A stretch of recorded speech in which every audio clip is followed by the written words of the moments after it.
প্রযুক্তি নির্ভর বর্তমান দুনিয়ায় সাইবার নিরাপত্তা নিশ্চিত এবং এ সংক্রান্ত সমস্যা নিরসনে কাজ শুরু করে জনপ্রিয় সামাজিক যোগাযোগ মাধ্যম ইমো।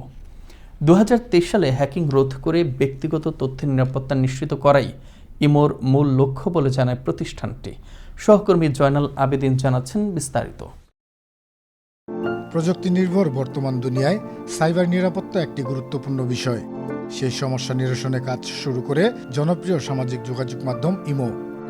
2023 সালে হ্যাকিং রোধ করে ব্যক্তিগত তথ্যের নিরাপত্তা নিশ্চিত করাই ইমোর মূল লক্ষ্য। বছর জুড়ে ইমো ব্যবহারকারীদের নিরাপত্তার নিশ্চিত করতে মোট 427টি হ্যাকিং ঘটনার সমাধান করেছে তারা। এছাড়া সাইবার ক্রাইম রোধে ও ব্যক্তিগত তথ্যের সুরক্ষায় এ সময় একাধিক সুরক্ষা ফিচার নিয়ে আসে ইমো মেসেঞ্জার। এর মধ্যে জনপ্রিয়তা পেয়েছে SIM card branding feature, passkeys feature, block screenshot for কলসের মতো ফিচারগুলো।